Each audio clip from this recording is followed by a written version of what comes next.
Declaration of a quorum. Can I get approval of minutes of regular meeting of November 28th, 2011? Move approval. Second. All those in favor? Aye. Items for consideration, City of Evanston payroll through November 20th, 2011, $2,653,239.28. Can I get a motion? Move approval. I would second it. All those in favor? Aye. Any opposed? City of Evanston bills, fiscal year 2011 through December 13th, 2011, $1,908,511.38. Move approval. Questions? And do we have questions about the bills? Alderman Rainey? One more minute. Yes. I just had one. Alderman Braithwaite? It's under fire suppression. Category there, 2315. Just trying to figure out how many mattresses. Can you put it, Oh, can yeah. you speak into your mic? Yeah. Thanks. No, I won't. It's under fire, so it's 2315. It's for back to bed. I'm curious to know how many mattresses. Can we have someone? Okay, you don't have the answer now. No, by council we will. Okay, thank you. Alderman Rainey? To speak into my microphone here. Are you're ready for questions, Yeah, right, that's or what I call it, comments? yeah. Okay. I asked, when we were given the water rate increases showing that, the minimum use charge was going from, one amount to another amount, a very small amount. So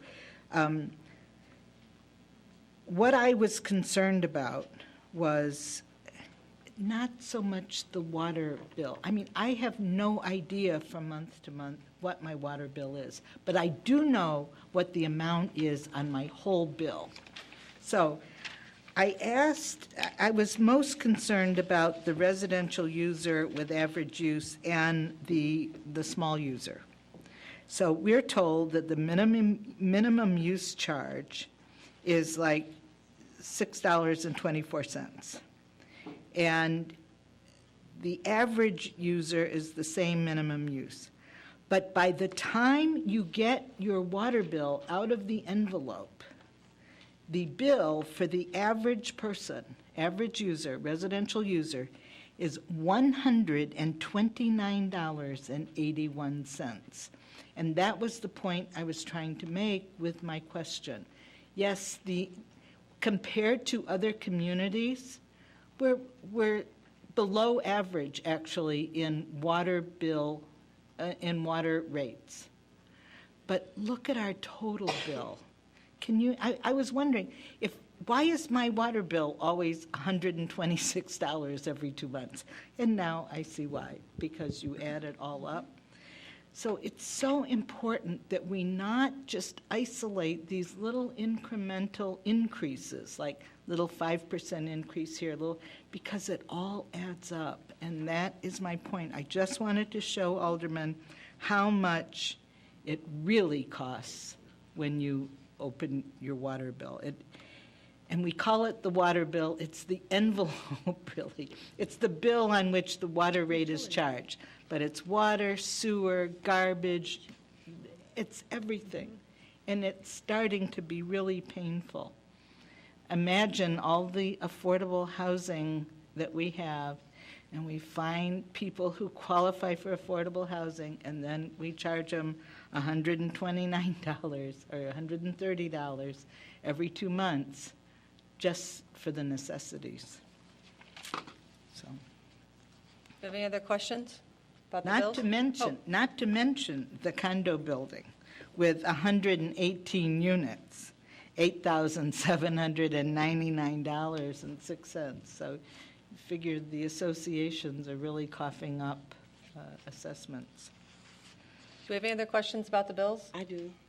Alderman Holmes? Under, on the first page of the bills list that we received this evening, I asked a question about the $8,937 that had to be returned. And I'm sure there's some kind of technical problem in terms of why this had to be returned when this person was selling alcohol and liquor without a license. And I just Chief, can you answer that question don't get it. or give us a summary? In a controlled buy situation. Good evening, Chairman, Alderman Holmes. The reason that those funds were returned is we were functioning under some advice from the State's Attorney's Office, and upon further review, it was determined that the ordinances that the defendant was charged with did not fall under the seizure statutes. Consequently, those funds were returned. So if we had charged them under another The rule or something, is that? Not exactly. Basically, the offenses he was charged with are those those offenses are not subject to the seizure laws. There's specific things we can seize property for, usually drug-related or violent crime-related. His offenses did not fall into either of those categories. Alderman Rainey, do you have a question? Yes, I do. In that case, Chief, who determined, or at what point was it determined that what we charged him with did not fall under the forfeiture clause? Did we go before a judge? Is that where the decision was made? No, the initial decision to seize the funds was made in conjunction with the Cook County State's Attorney's Office. After they went to the first hearing, the judge says, you can't do that. Okay, who's the judge? I don't know off the top of my head, Alderman. But that's where that decision was made. That's where the determination was made, in front of a judge. Yes, Alderman. Okay. Well, Not much we can do about that. oh, you don't think so? Well, I mean, right now. Any other questions? All those in favor? Any opposed?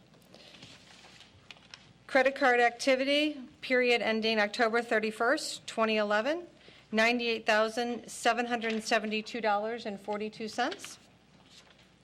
Motion to approve? So moved. Second. All those in favor? Aye. Any opposed?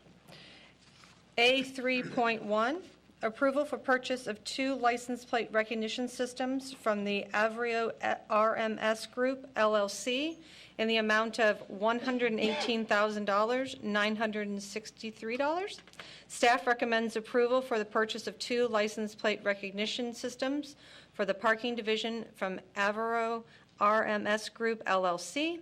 Funding will be provided by the parking fund. Second. Any, Alderman Rainey? Oh, I'm sorry. Do we have any questions? All those in favor? Aye. Any opposed? A3.2, approval for purchase of field arrest and field interview software from SunGuard Public Sector in the amount of $54,920. Staff recommends approval of the sole source purchase of field reporting software from SunGuard Public Sector Incorporated for the Evanston Police Department.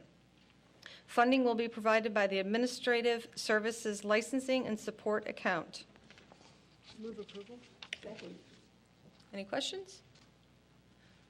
Alderman Rainey? Could you, or maybe Alderman Grover, explain why this couldn't have been funded by 911?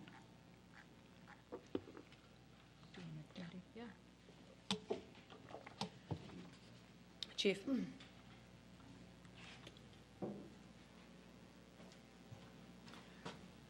Good evening, Alderman Burris. This was a suggestion made to the city manager at the time. This was not brought up in front of the 911 committee. There was some funding that we were looking for to spend on this software package, these 2 modules, to build onto the field reporting that we have now. So it was never discussed with the 911 committee. But there is a connection with it and our 911 CAD vendor, and I'm just wondering if it's all part of a package. You are correct. It was originally approved by the 911 board, the field reporting module. These two additional applications are building onto that field reporting module, which we have been using, has been very successful. And these two applications that we're adding onto are going to create an even higher efficiency for our department with the data entry that's going to be able to be dumped from one program to the other, saving the officers a lot of time and spending more time out in the field.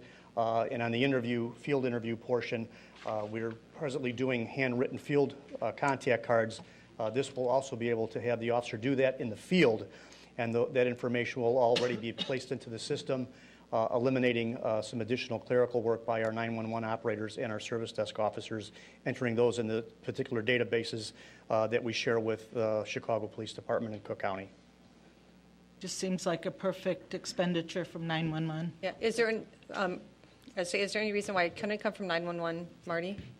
Good evening, Madam Chair, members of the committee. Common sense, I would say, yes, it does appear that way, and what I would offer as a suggestion is we would like to proceed, and if we can move it to the 911 and have the 911 group meet, then we would approve the contract tonight and then proceed and go from 911. Manager, No interest in holding this up. okay, Manager Bobkowitz? Good evening, Alderman Burris, members of the committee. This was my suggestion to bring forward to you tonight. The 911 funding is already oversubscribed, and I think one of the reasons why this hasn't been done previously was the feeling that that money was better used for things that were more specifically related to the dispatch operations. So, again, this is meant to be something to add to the police department's abilities. That 911 money is going to a lot of other good things, and this is one thing we would want to try to do in addition that will help the police department be more efficient. Any other questions? Alderman Rainey? No, I think I served on the 911 committee from prior to its inception, prior to the service being provided.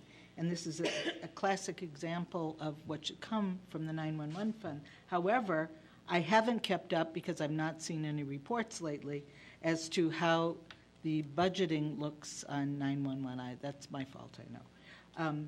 But I would highly suggest, if we're running out of money in the 911 fund, we take a look at bonding for some money. But I didn't know we were running out of money. And Alderman Burris, or Alderman Rainey, members of the committee, I don't think it's a matter of running out. It's a matter of multiple good purposes that need to be done. This city council has invested heavily in technology at the police department. We need to invest even more. And so here's an opportunity to take some additional dollars to do that. That does not mean that investment in technology is going to stop. Deputy Chief Jamraz is very focused on this and has a long list of other things he would like to spend that 911 money on, as well as other funds of the city to make the department more efficient. We felt at this particular time that this piece of software made sense for us. You'll continue to hear more from the police department as they continue to use technology to make themselves more efficient. Alderman Grover, did you ever? No. All those in favor? Aye. Any opposed? A4, approval for Duncan Solutions Incorporated to add a 25% collections fee to the delinquent collections process. Move approval. Second. All those in favor? Aye. Sorry. Any opposed? Thank you. A5, Resolution 63R11, authorizing the city manager to execute an easement agreement with ComEd for electric facilities at Fireman's Park. Staff recommends that the City Council approve Resolution 63R11, authorizing the city manager to execute an easement agreement with Commonwealth Edison for the installation of an above-ground electric switch box with related underground connections at Fireman's Park. Move approval. Alderman Rainey? Under normal circumstances, do we receive any kind of revenue for easement agreements from Commonwealth Edison? What is the normal routine here from staff? Anybody? Somebody from Public Works or somebody? Under the franchise agreement, we get reimbursed with the free electricity for the right-of-ways that exist. This would just be adding to that existing list of utility right-of-ways.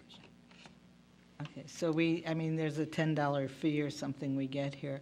Is there any way does that box have to be above ground? Could it be on a pole or underground? The wires are underground, I read, but, Well, I did a tour with them Yeah. this summer in terms of, you have to go along Maple Avenue between Simpson and Foster, I believe it is. And we've had a lot of outages and things over there, and they were showing us how by putting this box above ground that they would be able to eliminate some of that. And we found a spot in Fireman's Park on I believe it's the southeast corner, where it would not interfere with any of the park activities that would do this, and we should get better services there. There's no way that they could be above ground because there's a lot of trees and things in that area. At least that was my impression when we went this summer. but the normal course of easement payment, for example, when we do easements with others, we get paid for, right? I mean, but with ComEd, the easement is by right, and the free electricity is the explanation of how we're paid for easements?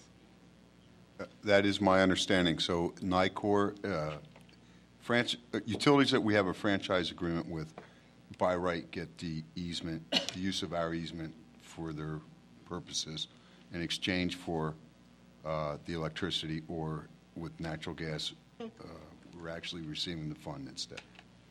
Alderman Grover? Thank you, Madam Chair. And 99 years is a standard length of an easement such as this. So the box will be a presence in Fireman's Park for 99 years.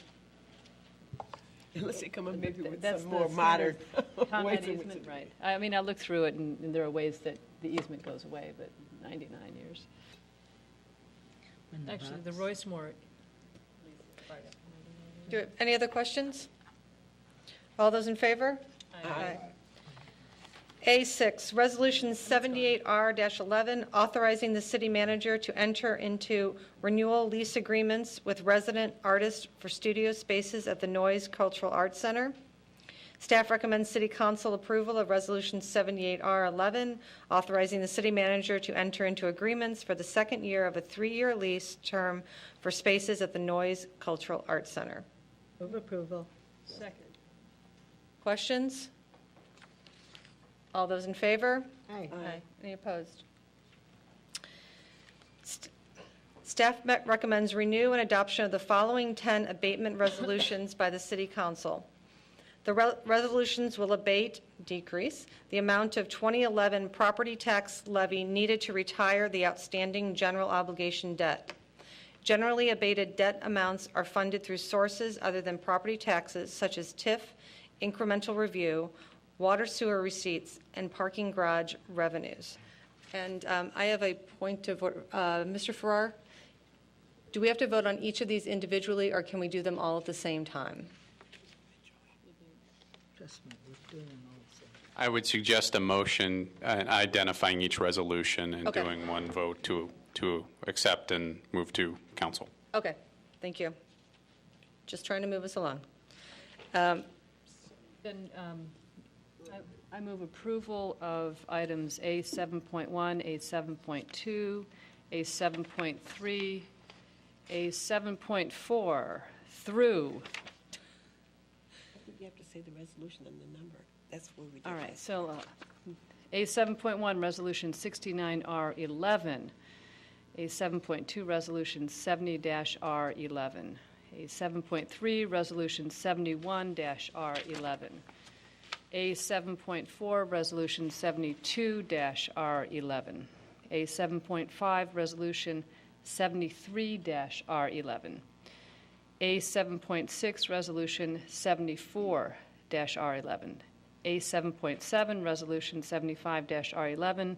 A7.8, Resolution 76-R11. A7.9, Resolution 77-R11, and A7.10, Resolution 68-R11. I move approval of all of those resolutions for property tax abatement. Do we have a second? Alderman Rainey? And I would like to add for the record that the details of the funds being used to abate are in our packet in the actual resolution. So the source of those funds is listed there. Do we have any other questions or comments? All those in favor?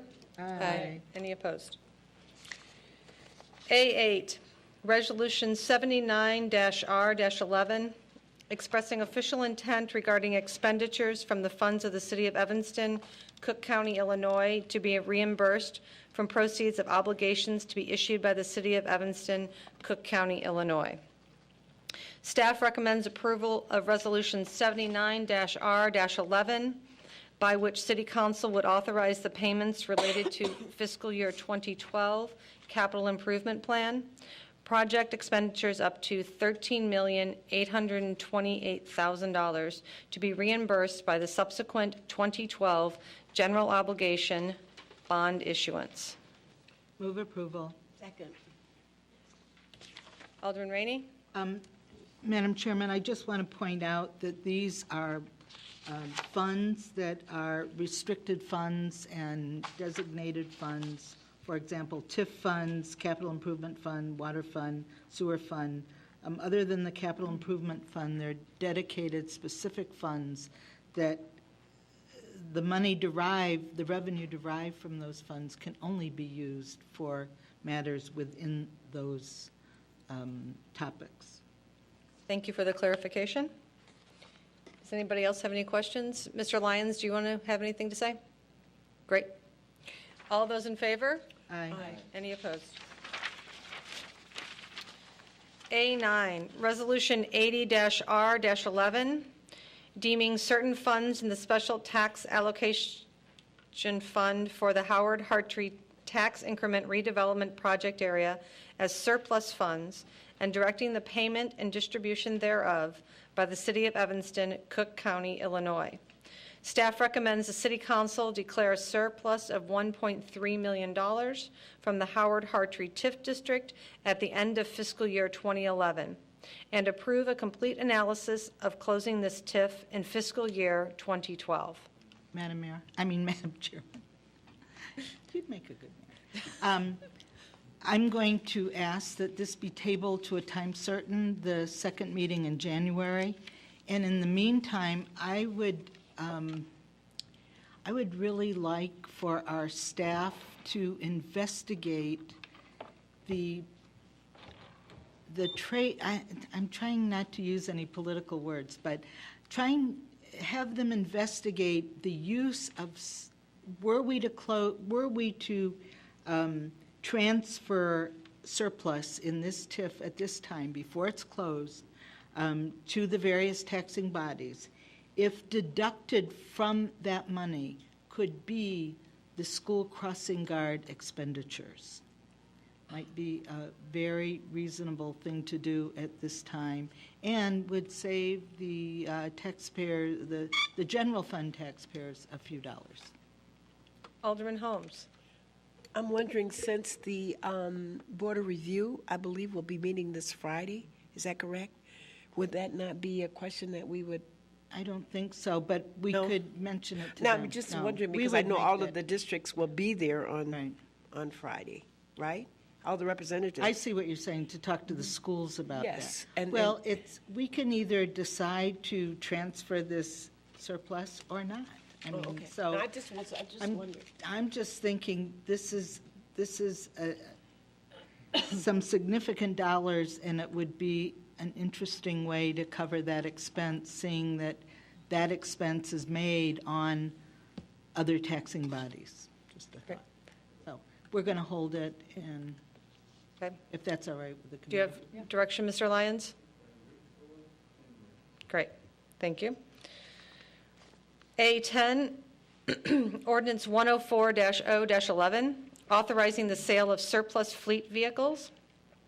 Staff recommends City Council adoption of Ordinance 104-0-11, authorizing the city manager to sell various vehicles and equipment owned by the city through public auction. Second. I move. Move approval. I second. Any questions? All those in favor? Aye. Any opposed? For A11, we have speakers signed up, so I'll read the ordinance and then invite the speakers to come up.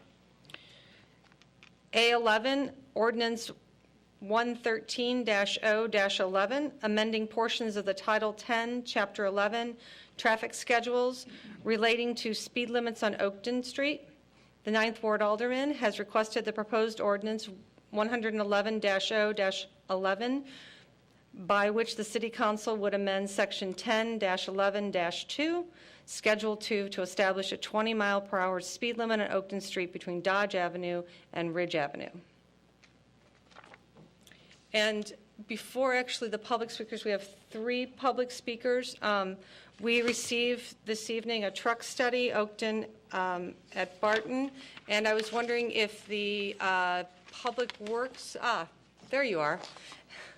Could you come and talk about this, since we really haven't had time?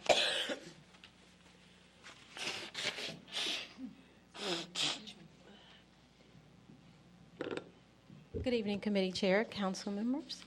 Suzette Robinson, Director of Public Works.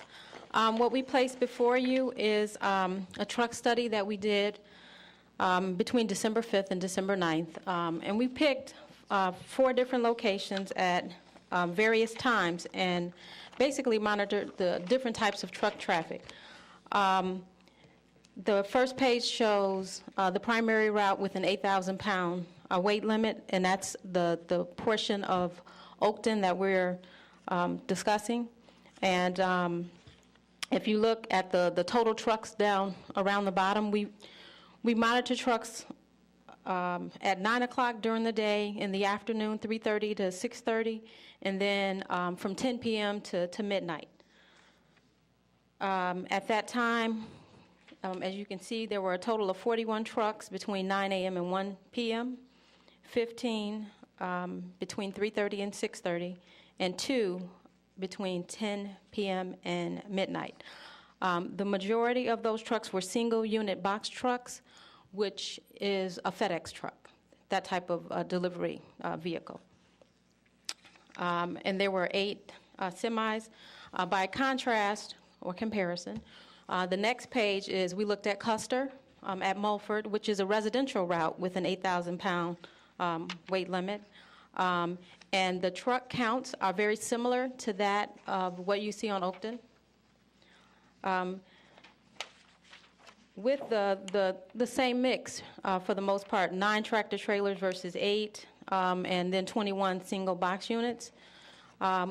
We went and looked at another residential street that was with an 8,000-pound weight limit, which is Hartree at Greenleaf.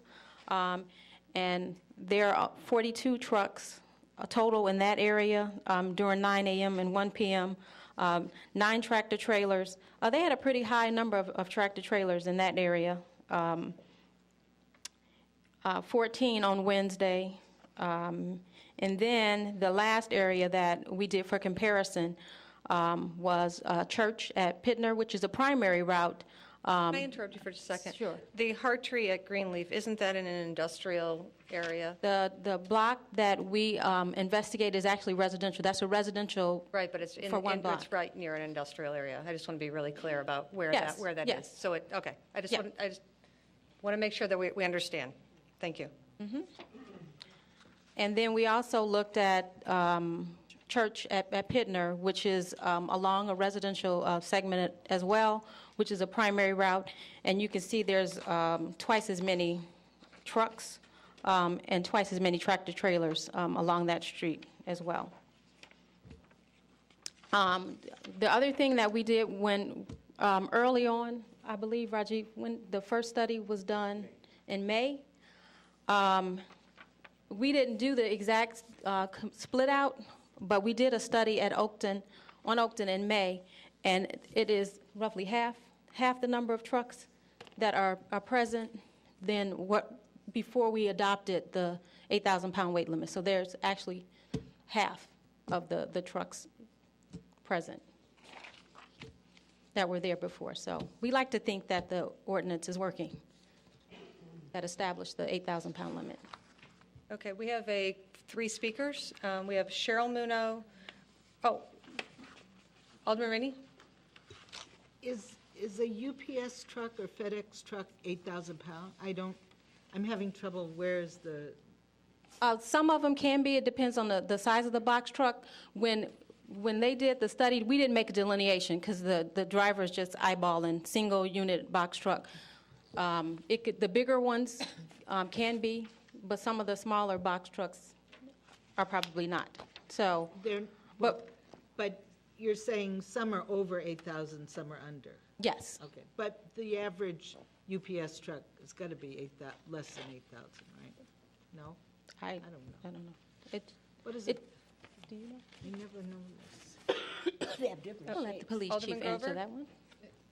Didn't our ordinance exempt or allow specifically delivery trucks that have a destination within a residential area to travel even if they're over the limit, the weight Yes, limit? it does. Yeah, I think They're not necessarily illegal. one of the most crucial things is that the concrete trucks are virtually non-existent. Some of that has to do with the time of year. The police department and we actually met with Ozinga, and as well as North Shore Towing and Evanston Lumber and and St. Francis Hospital to talk to them about the changes in the truck route. So we have seen, concrete is still running, not as heavily as it does, but it doesn't, you can still pour concrete until the ground freezes, and sometimes beyond that. So not as many trucks running, but it's good to see that it appears to be working. So, and Chief Eddington is going to answer your question about the FedEx truck. Okay, one other question. Sure, Alderman Rainey. For example, just looking at Oakton at Barton, how many of these trucks are legal trucks? That's your best guess. I know you don't have the exact weight of all the trucks, but. Their intention is a big Well, it's safe to say that the 5 waste haulers are probably legal. The 5, 7, all the way across the board, the city garbage trucks would be legal. And most of the box units, if they were delivery trucks, they would be legal as well. The tractor trailers, if they were going to Evanston Lumber, potentially legal. It depends on the turn. We indicated, we met with them. They were probably the most vocal and concerned about the impact of the ordinance on their business. Even from what we observed in the field, it is very difficult to make that turn. So, taking the straight route down Custer or taking the route down Oakton and making that turn onto Custer, it seems that is an easier turn for them to make, and it appears that we didn't delineate or identify who the the tractor trailers were, but it appears that half were split between Custer and Oakton. I just wanted to clarify, or want you to clarify, you said it depends on if they're legal, depending on what turn they have to make. We never made that distinction that would have to be because they could or could not make the turn. It was about local. Well, it was about local, but it was also about safety. No, I would like for you to go back and look at the recommendation and the notes. We never discussed it being whether or not they could make the turn or not. That was never put in any written correspondence of whether, you may have said that, but we never agreed. We talked about it being a local, not about the turn. So please go back and review the ordinance, and I'd like to report on that. Okay, will do. Chief? Let me describe a typical 8,000-pound truck for you, and this is basically a type B truck plate. Anything up to 8,000 pounds, this is usually pickup trucks, contractor vans, delivery type cargo vans. The next level up is a D truck, which is up to 12,000 pounds. There's multiple difficulties in discussing this concept. One, you could have a B truck overloaded that would be in violation. Other B trucks could be empty and they're no problem. Also, this time of year, the FedEx trucks and the UPS trucks are running a little bit heavier. They may or may not be in violation. One of the other issues regarding this is, unlike speeding, you're either going too fast or you're not. Their trucks can be legal on the street one day and illegal the next, depending on where they're making a delivery. And so that adds to the complexity of this. Just because you see a truck, that doesn't mean something wrong has happened. Between the 16th of November and the 21st of November, the Evanston Police Department issued 25 C-ticket citations on Oakton for truck violations, and they also issued 24 warnings. So one of the things that happens is you have to stop the truck, engage in conversation, decide whether or not you see the bill of lading, see what he's got, see what he weighs, and see where he's going, and then we can make a decision whether or not it's citable. We have utilized, some of our camera equipment and have a 7-minute summary of 2 days of taping that we did December 2nd and December 5th from 7 o'clock in the morning till 3 o'clock in the afternoon. In approximately 11 hours of filming on both days, there were 33 trucks captured on the recording. I had that recording, and we can share it with the alderman later, and you can take a look at the truck traffic on Oakton. We used a car that wouldn't be readily recognized as a police vehicle, so there's no deterrent effect by the vehicle being there. Thank you. And we have citizen comments, Cheryl Muno, Rob Muno, and Marion Sagan. You can go to either one, doesn't matter.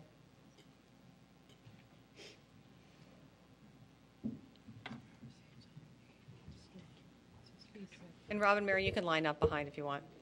Actually, they are going to allow me to speak on their behalf, Oh, okay. as well as a few other people. If you want to raise your hands, I'm speaking on several people's behalf back in here. Okay, and Rob and Marion as well.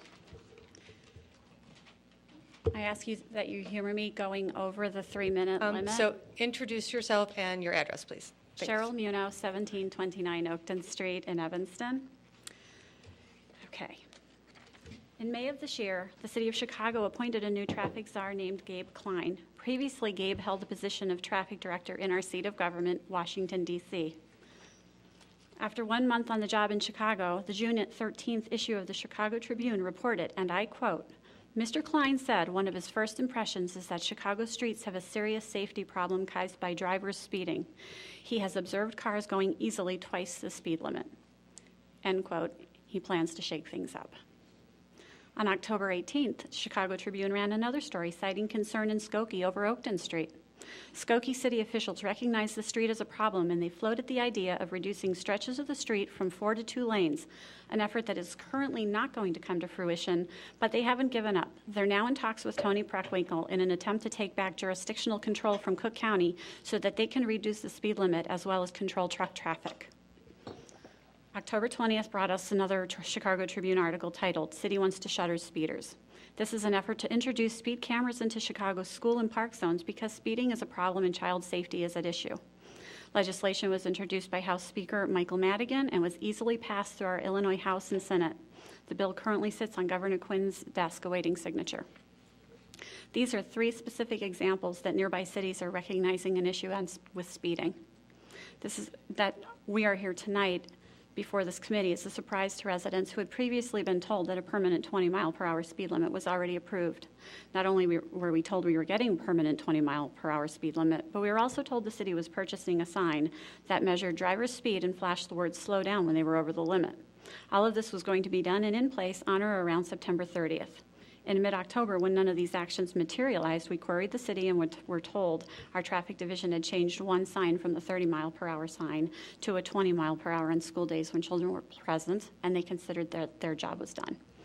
Obviously, this was a far cry from what we were told we were getting, and a cry for relief once again went up from the Oakton residents. If we think drivers only abuse traffic laws in surrounding communities, we are naive. This is a Chicagoland-wide issue, and we are putting children and residents alike in harm's way every day by ignoring the very real issue of abuse of our traffic laws that has been taking place on Oakton Street. I hold here, and I will give you copies, a petition signed primarily by Oakton residents who are keenly aware of the large number of issues our street has been facing for more than 4 years. One of those issues, ongoing speeding, we're here to discuss today. Quite a few neighbors on our block had been talking amongst ourselves for some time about the rampant speeding that was going on, as well as the need for action. But I wanted to hear what the majority of Oakton residents thought, so I hit the street with this petition in support of the permanent 20-mile-per-hour zone. When I talked to neighbors, it wasn't difficult to gain their support. The words petition for a permanent 20-mile-per-hour speed limit were barely issued, and folks were reaching for a pen, some of them calling to their spouses or partners to add their signature as well. Responses ranged from absolutely, we need it, to Lord, yes. It isn't difficult for those of us who have been asking for action for so long to know why. We live on the street and we know just how out of control things have gotten, and who better to know what's going on than those who are on the ground and living in a bad situation. Our traffic division primarily does their job from a desk in our civic center, and we believe they think a few squeaky wheels are making much ado about nothing. To that we say that this petition speaks volumes. In little more than 2 hours, I collected close to 50 signatures from one end of Oakton Street to the other, and only had one person decline to sign. Yesterday, I thought it might be interesting to litmus test a side street to find out what residents thought who didn't live directly on Oakton. So I took a stroll across the thoroughfare and walked into the 8th Ward South on Darrow. In less than 15 minutes, I talked to 5 people and collected 5 signatures. Residents on the side street talked about how long they sit at Oakton and Darrow's stop sign trying to get out onto Oakton. One resident said she sits as long as 5 minutes at times. Accidents on our street are a regular occurrence. I know of 3 that took place just last week. One of them was a rear ending in front of my home. I used a video camera and caught it on tape. I don't believe any police showed up while I was there. The drivers appeared to exchange information and left so that it may have been unreported. The second accident was 5 doors west of our home. We did see a police officer at that site, so it is a matter of public record. And the third accident was at the intersection of Oakton and Barton and was bad enough so that the spilled fluids needed to be soaked up with orange sand. So I'm sure that there was some type of emergency vehicle there for that.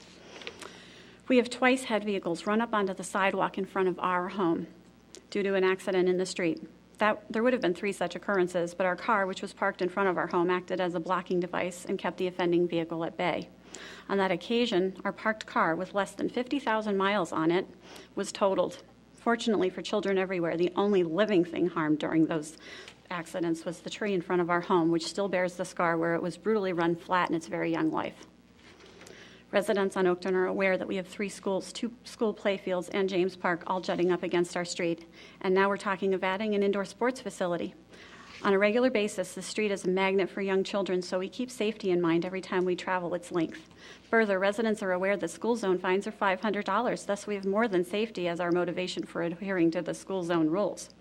What we get in return for our effort is the daily harassment of other drivers who, in all likelihood, are from out of town and do not know the steep fines that Evanston imposes in its school zones. Drivers honk at us, pass us on either side of our vehicles, make obscene gestures at us, and during the summer, when shoots in summer school session, take advantage of open windows to hurl insults at us as we turn into our driveways or pull up in front of our homes. Why should behavior such as this be permitted at the expense of residents' peace of mind and quality of life? Why can we not take the subjectiveness out of when school zones should be observed by implementing a permanent school zone and enlist the aid of law-abiding citizens in observing the speed limit through their good behavior when behind their wheel? Our current school zones are outdated with their on school days when children are present tagline. Today's schools use their property for so much more. Chute Middle School uses their play field most weekends for sporting events, and many evenings it hosts children in practice or in play as they strive for excellence at the current in vogue or seasonal sport. The field is even used frequently during the summer months. Traffic guards may be in place before and after school, but Cheryl, can I call you up first? Alderman Grover has a question. Oh, no. Oh, go ahead. And how much longer? 3 minutes. Okay. But keep in mind, I'm speaking for 5 people. I know.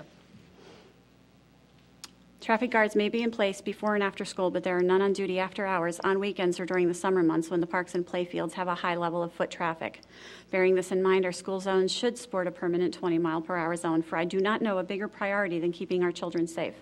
If parents bore witness to the behavior of drivers around their child's school in the way that residents on the street do, they would revolt and storm the doors of our civic center. Where can the harm be found by adding a moment to a driver's day with a permanent speed zone when safety is in question? Why do we have set time zones around our high school where teenagers exhibit more common sense, but not around the schools and parks where so many of our young children with their high level of energy and zest for life sometimes do not stop to consider that their very exuberance could get them hurt or even worse, killed in our streets? We should not be sacrificing safety of our children or residents just so we can get home 5 minutes faster. It only takes one overzealous driver or a distracted texter on a cell phone to seriously injure a child or a pedestrian. And we all know those drivers are out there because we complain about them every time we step foot into our own vehicle. At 20 miles per hour, a child has a 95% chance to survive being hit, but at 40 miles per hour, a speed we see regularly on Oakton Street, a child only has a 15% chance to survive being hit. Bear this in mind. We should do everything possible to protect our children. This includes adding signage that alerts our out-of-town drivers that tickets for scofflaws are $500. Signs should be both east and west facing so that our drivers are aware and cannot claim ignorance when they're caught for speeding. We've been told that the traffic division job is to keep traffic moving, but our belief is that a more holistic approach needs to be taken. And we're asking you to bring some humanity to the table in an effort to resolve the issue of the people, and not just see this from the number of vehicles it is perceived our streets should or could hold. Evanston should be striving to be pedestrian-friendly in places other than downtown. Surely our traffic division keeps the concept of pedestrian-friendly in mind when making decisions concerning the downtown area of our city, and it is a fair concept for which we are requesting consideration when decisions are made regarding our neighborhood. Evanston should take action to be a pedestrian-friendly city we are working toward becoming in all areas of the city. Putting the issue of safety aside and coming close to a close, I'd like to address other problems local residents face due to the speeding. Our street is in terrible disrepair, and the sounds of speeding vehicles shaking and rattling as they drive down our street invades the walls of our homes and daily lives nonstop. It could not be louder if our home sat in the middle of Lakeshore Drive. We've been told it could be several years before we'll be able to have the street repaved. During that time, the street quality is only going to deteriorate further, and slowing traffic would be a big help for all of us. Other communities have traffic divisions that recognize residents who live on what is termed artery streets, and they recognize that they need safety and quality of life. In Morton Grove on Church Street, just west of Harms Road, there's a residential section where the speed limit is reduced to 25 miles per hour for approximately 5 blocks. In Skokie on Main Street west of Lincoln, the speed limit is reduced to 20 miles per hour in a 4-lane residential section beyond the business district. In a residential neighborhood in Winnetka, there's an entire stretch of Tower Road east of Hibbard that is 20 miles per hour and enforced regularly. And even in Evanston on Lake Street, there are 3 stop signs between Asbury and Dodge. We've asked our traffic division about adding 1 additional crosswalk and or a stop sign between Asbury and Dodge so that motorists are forced to slow down and give us some relief, but we have been told no on both requests. We've requested traffic smoothing devices such as crosswalks and bump outs east of Dodge, much like has been added west of Dodge, in an effort to slow traffic and make pedestrians and residents safer. Our requests have been brushed off.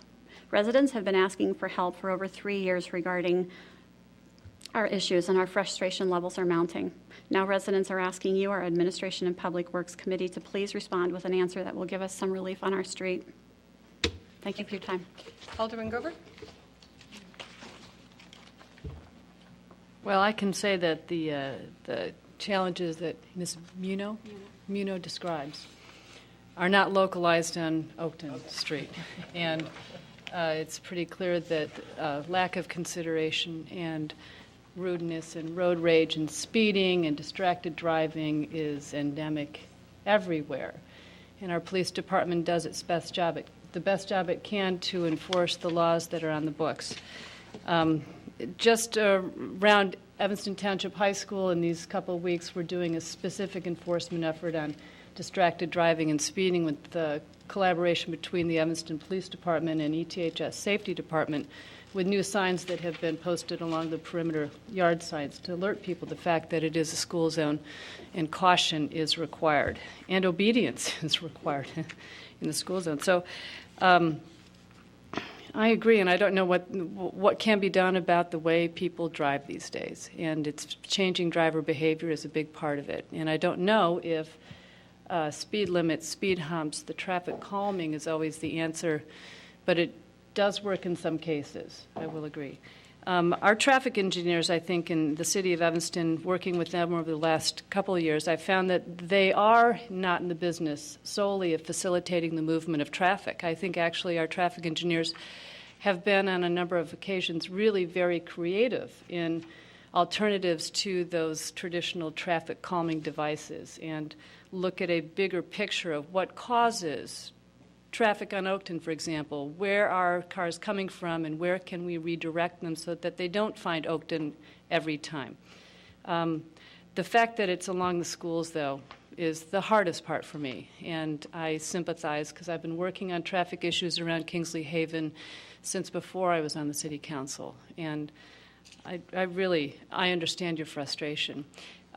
Before we go ahead with a speed limit, I'd really like to see some of the vehicle accident speed and volume data for this stretch of Oakton, which is, I think, standard data we collect before we do traffic calming like a speed limit or a stop sign. And we may already have that data, or maybe not, but I think it would be useful for me to understand if changing the speed limit here is warranted by some of the data. And I found that very useful, as have residents in other places in Evanston where they petition for speed humps and a stop sign. And the data often tells a different story, but it's getting to those drivers who are speeding 45 miles an hour past a school. I don't know what to do about them. I really don't. So thank you for your well-written remarks and for representing your neighbors. Alderman Holmes? A few weeks back, I can't remember the exact time, I was receiving a phone call from Alderman Grover. And I pulled over to take the call, and I was telling her I was so angry because I was driving down Church Street, west. I was coming east on Church, and I'm driving the 20 miles because that's what the speed zone is. Now, it had already taken me almost 10 minutes to get out of McDaniel onto Church. And then I get there, and people are just flying around me. And I was saying to her, I just wished I could just get out of my car and give them a ticket because, you know, people just speed around. I don't know how we get around this. Well, I had an answer to that. Yeah, you did. And that is, we need to be deputized, please. So but this is a conversation that we actually had, and I pulled over to have this conversation with her. It's very frustrating, so I really do understand it. I think all of us that live on any streets where there is the 20-mile posted. It starts at just about at Pidner on Church, and it goes all the way up to I want to say Ashland. I think it picks up to 30 past Ashland, and any given day, you can drive down Church Street, and people are going 30, 35, and it's not because they haven't put up the signs. They have the little thing there that tells you how fast you're going.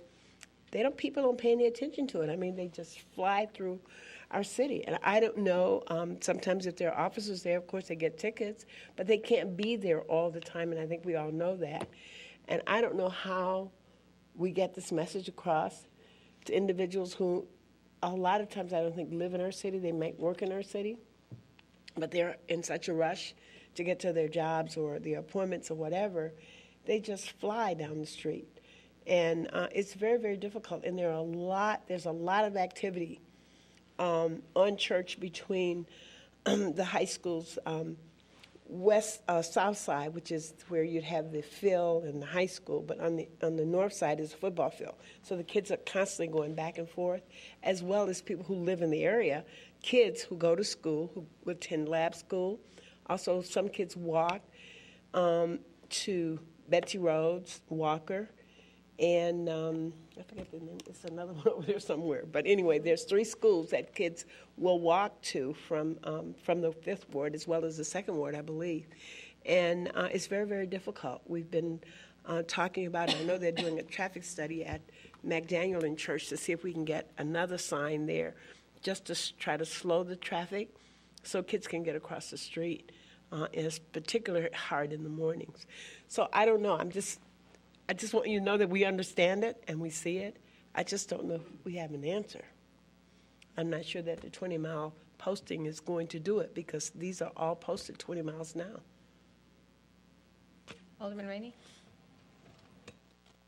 Well, I want to talk about the truck traffic, but I also want to preface it with Alderman Holmes mentioned the people from out of town driving. When we began the effort to do traffic calming, the circles and the speed humps, one of the things that we did was we did a lot of enforcement in the neighborhoods because people were complaining that people were going 30, 40 miles down a side street. And they were people trying to avoid traffic signals and stop signs, et cetera, et cetera. So we did studies in the various neighborhoods right before we would put in and what did we find?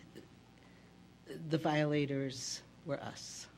You know, they were the neighbors on the street that were demanding so it's not necessarily just out-of-towners, it's local residents as well. I think one of the things that Mrs. Munoz said that really touched me was the fact that the school speed zones, the requirements or the standards are really out of date because the schools are functioning more than from 9 to 3 or whatever those hours are. And so given that there are 3 schools on Oakton, we all know they're right there. There's Dawes, Chute, and Oakton School. Perhaps we need to look.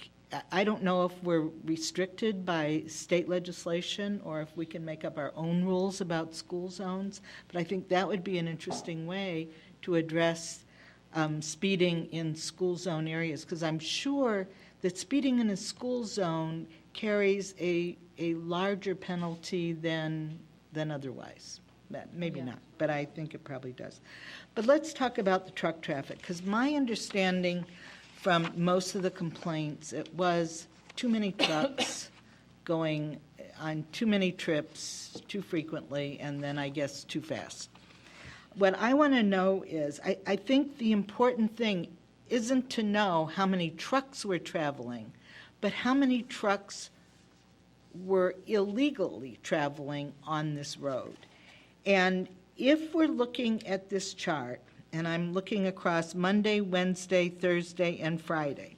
If we're looking at that, and we're saying really probably the only illegal trucks were tractor trailers, and maybe some of them were not illegal, then 8, 9, 14, 15. And let's say 2 of them or 3 of them weren't illegal, because they had to go to where they were going, and that was the only way they could get there. I mean, what can we do? Should we say all trucks are illegal? I mean, I don't see how we can say that.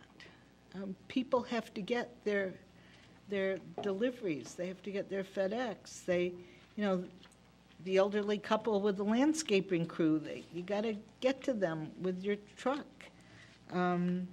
If there's an accident, the tow truck has to get there. There's a towing company that's on Oakton. I want to help. Just here we made a limitation, and it doesn't seem to be working because we were just told that the trucks are causing their homes to rattle.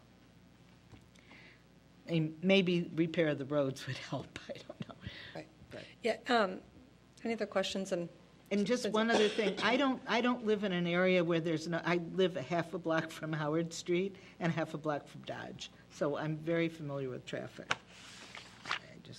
Other questions? Okay. I get to speak now as chair. Yay. I brought this before because to APNW a lot because of my frustration. I've been working on this with over 2 years, trying to get trucks off of Oakton, the bigger ones off of Oakton, trying to get the speed reduced. As Ms. Munoz mentioned, there's schools there, there's a park there, and Public Works has done some things. They haven't done enough, and the things that they've done haven't solved the problem. And that's what it comes down to. You can do everything, you can say you've done all these list of things that are in that are bullet pointed, and I'm thankful for the things that have done. There are many things that said would be done and haven't been done. And we still need to basically come back and do what we said we would do. And that needs to happen very quickly. But when you have a roadway that is, has not been paved for a long time, you have major ruts in it. I know that as many of you know, I drive a very small, little tiny car, a smart car, and I know that when I drive my car down Oakton and it rattles completely because of all the potholes, and you can feel the vibration, that's an issue. And it is just as bad as Church Street, as other streets that are major thoroughfares in Evanston.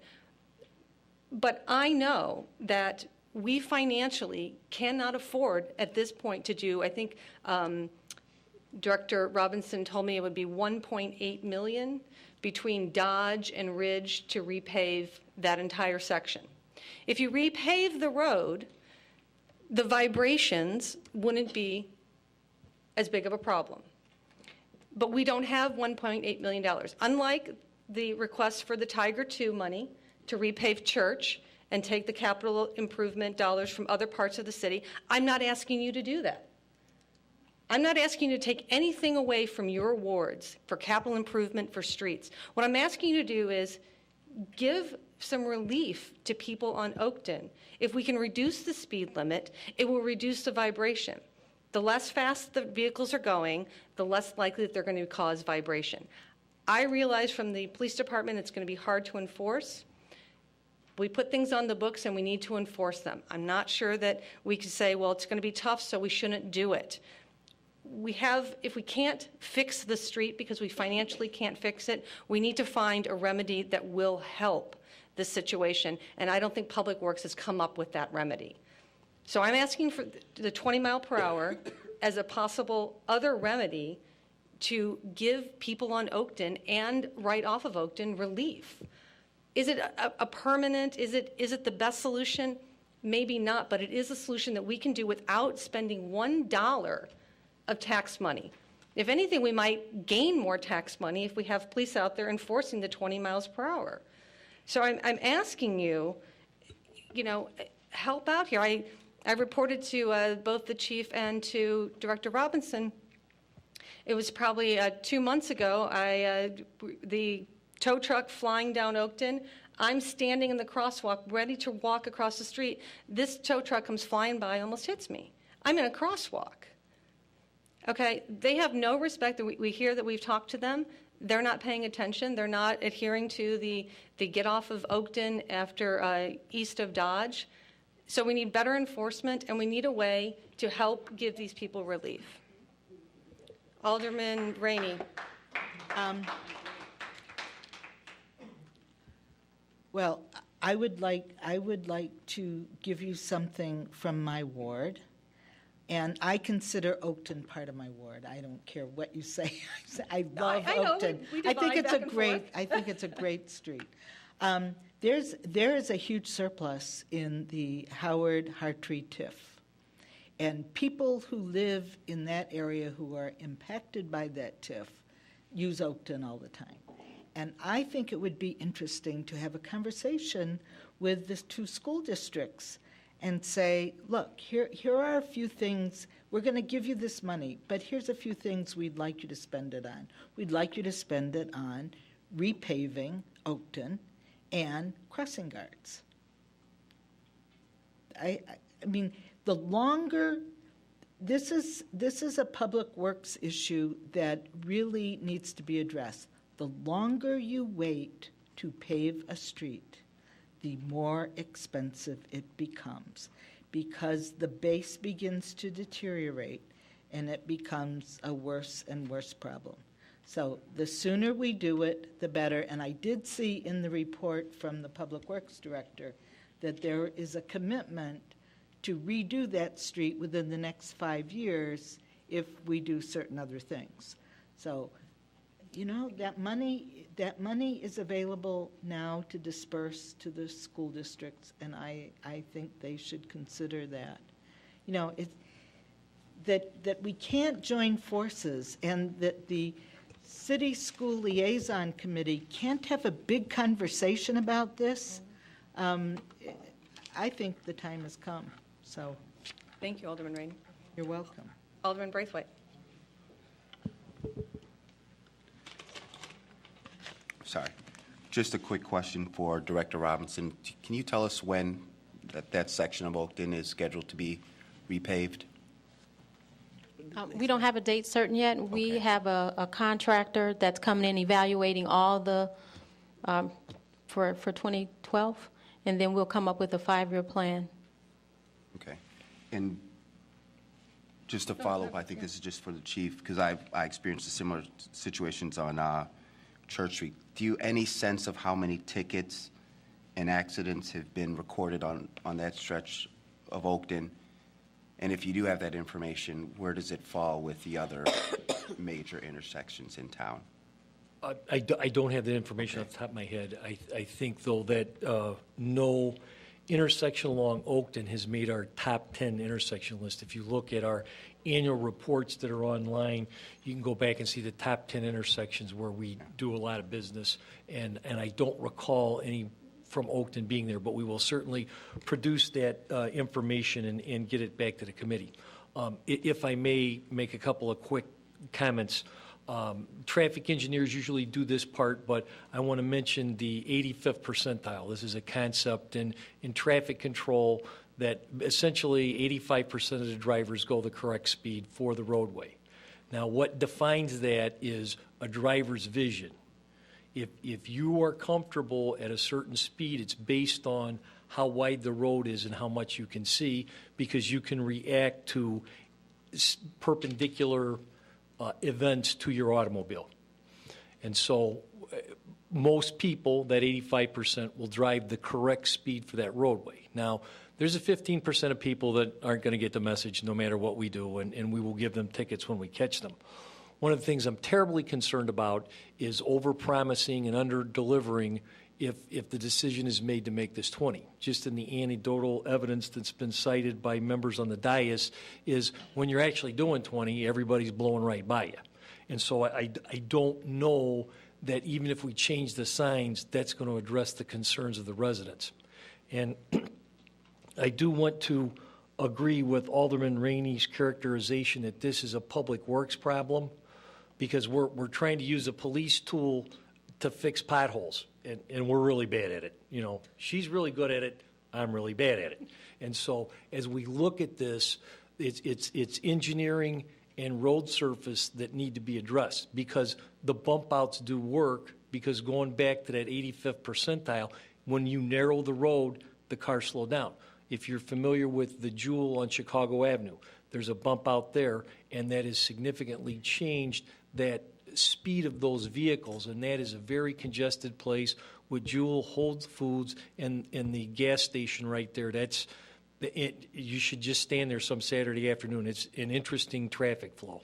So I think one of the things that I'm advocating for is an engineering solution, because to tell you the truth, I am terribly concerned if we make a police-related promise, the residents are going to continue to be frustrated because we're not going to be there all the time, and people won't drive 20.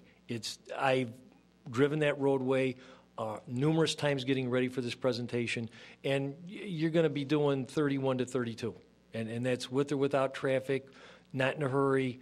That's the speed you're going to go.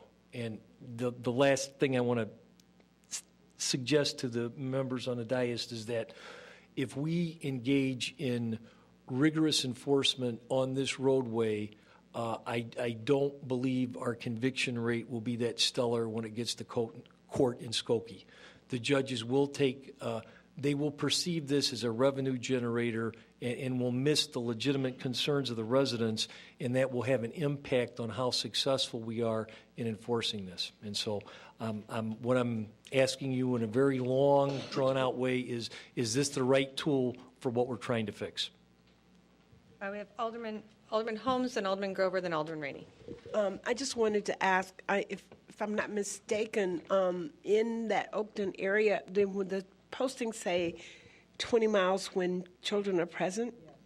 So would it be just possible to take off that, because I think it's like an attachment on the end of the sign. Could those come off, and that would give the appearance of being just 20 miles all the time?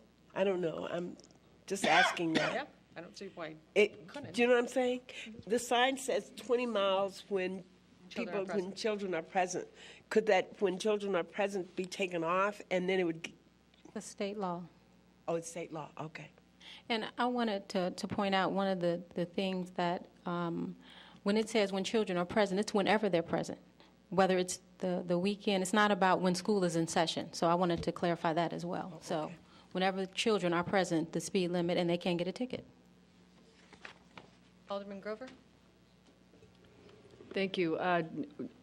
Were we at all successful in getting state funding through the Safe Routes to School program for the Wesley bump out? I know that was in the application. They haven't announced yet. They haven't yet. What the projects All are. And I think I'd still like to see some of the accident, traffic volume, and speed data We'll get that for for you. that stretch of Oakton. Thank you. Alderman Rainey? First of all, we don't make a dime on speeding tickets. Isn't that correct? In fact, it probably costs us. We're a rather expensive solution to an engineering problem that's inconsistent. But what I'm saying is, we go to Skokie with speeding tickets, don't we? Yeah. Yes, Alderman. Second of all, back in the day, Oakton and Asbury was one of the highest, maybe the highest. You can go back, Suzette or Paul Schneider or Rajiv. Oakton and Asbury was the highest accident intersection in the city of Evanston. That was before there was a no turn on red sign. It was the #1 accident location. And I'd be interested in knowing how far down the list it's gone. I don't know why it was, but it was. So I think it had to do with the width of the street or something. And we've made lots of changes. And there is a pedestrian stop sign east of Asbury. Is there not on Oakton? Didn't we get one there? At Wesley. Yeah.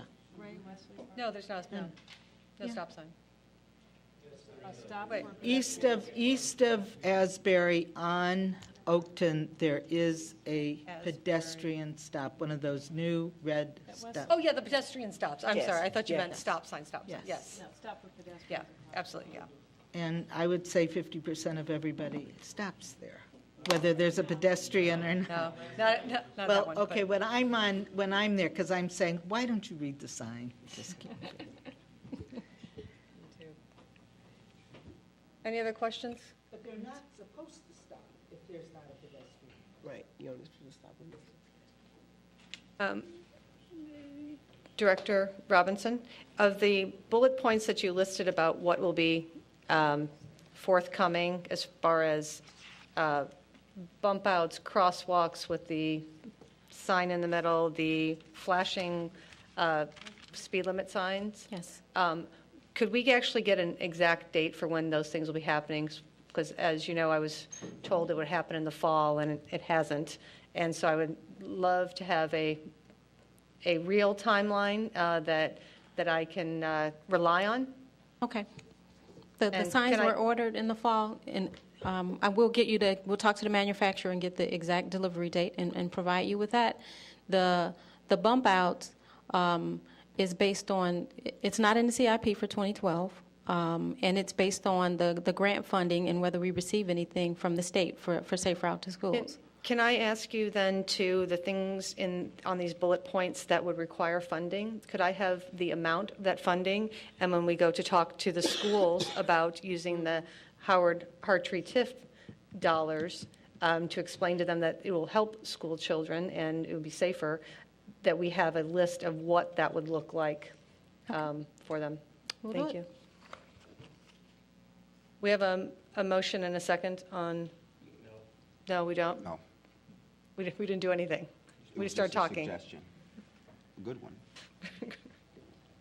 Alderman Grover, Could we hold it in committee just to get the data? you're making a motion? Does it need a motion, or can we just hold it? You can just hold it. Yeah. Yeah, I'd like to hold it. Hold it to until get the December? traffic data. More information and with the amount and a conversation with the school district. Yeah, and thank you again to everyone who's come to. Okay? When will, That's Friday. really? I No, thought you said it was no, Friday. no, the board of review Oh, okay. right. I don't think the city school liaison committee meets till 2012 next, Right, I think it's in but I'll look it up for you. Right. All right, so we're holding this until after the first of the year. A12, Ordinance 114-0-11, amending Title 10, Motor Vehicles and Traffic, Chapter 11, Traffic Schedules, Section 12, Section Schedule 12, Parking Meter Zones. Staff recommends approval of Ordinance 114-0-11, amending Title 10, Motor Vehicles and Traffic, Chapter 11, Traffic Schedules, Section 12, Schedule 12, Parking Meter Zones. These changes will impact all parking zones, including 20-minute, 30-minute, 2-hour, 3-hour, 4-hour, 12-hour, and 15-hour zones. It is recommended that the amendment take effect on February 1st, 2012. All those in favor? Aye. A13, Ordinance 115-0-11, amending Title 10, Schedule 17 of the Evanston City Code, Parking Violation Penalties, Section 10-11-17, increasing the penalty for various fines. Staff recommends approval of Ordinance 115-0-11, amending Title 10, Motor Vehicles and Traffic, Chapter 11, Traffic Schedules, Section 17, Schedule 17, Parking Violation Fines. It is recommended the changes in the initial fines take effect on April 1st. I believe this should be 2012 and not 2011. We have a motion? Alderman Rainey? Just important to point out that this does not impact the $10 expired meter fine or late penalties that many of us are subjected to on a regular basis. I pay a lot of them. But we're not going to pay more. All those in favor? Aye. A14, Ordinance 117-0-11, amending various sections of Chapter 11 of Title 9 of the Evanston City Code, regulating false alarm systems. Staff recommends City Council approval of Ordinance 117-0-11, which would increase City of Evanston police and fire-related false alarm fees. This increase was included as a revenue enhancement item for the fiscal year 2012 budget and will take effect January 1st, 2012. Alderman Rainey? Madam Chairman, I'm curious to know how this can take effect on January 1st if we don't suspend the rules tonight, because this is just for introduction, and I think it's a budget item. So the other fine increases, et cetera, had already been introduced. So could you check on that? Mr. Farrar?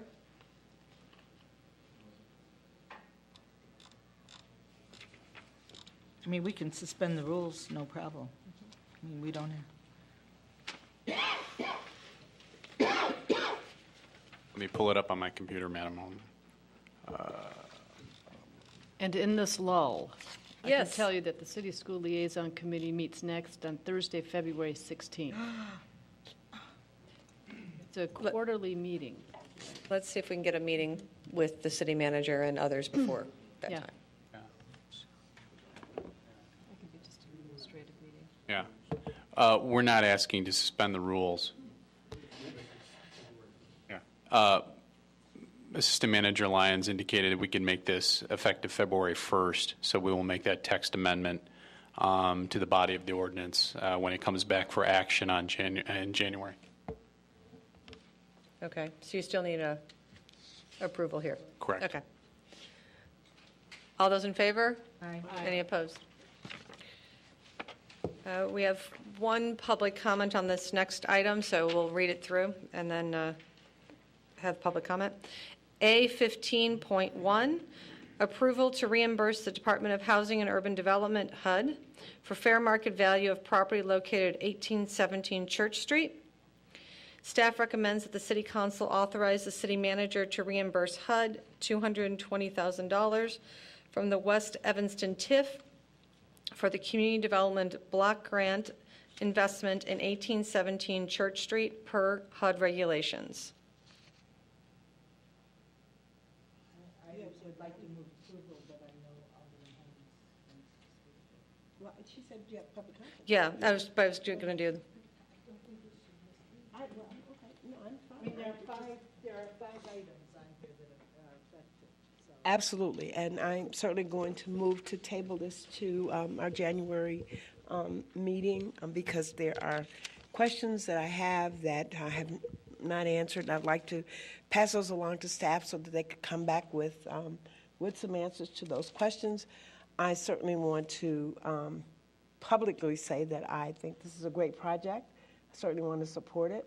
But I have these questions, and I would like to have them answered so that I'd be able to vote for this particular project. And that would go for. Alderman Rainey? I just want to make sure that the discussion continues and takes place before the next meeting or the week of the next meeting, because we have a whole month. We have no other meeting in December. Absolutely.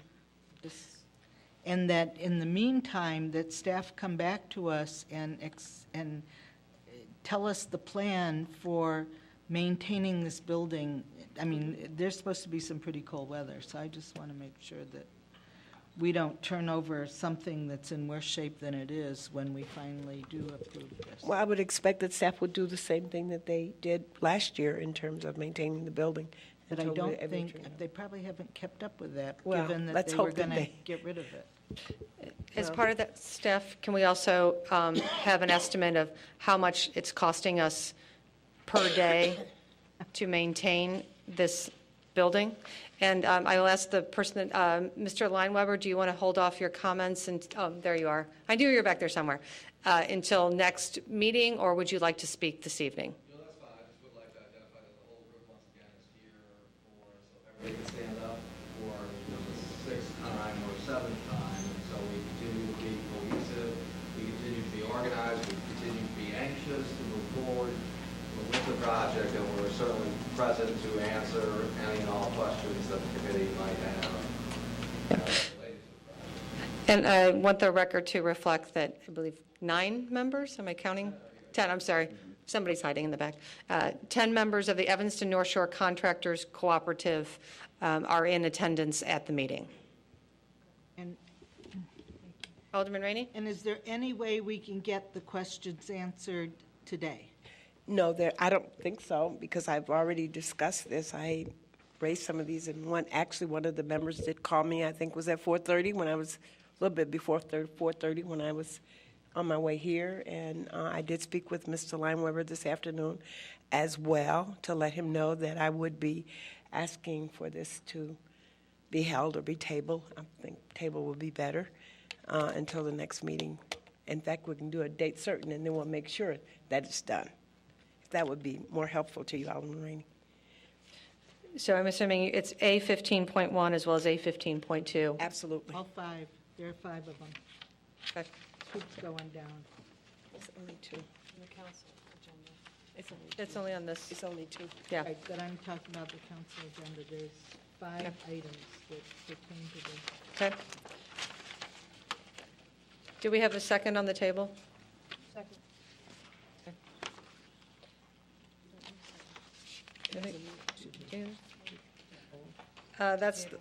Any items for discussion?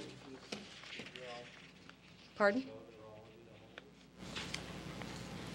Yeah. Items, any communications? Do we have a motion to adjourn? So move. All those in favor? Aye. Thank you.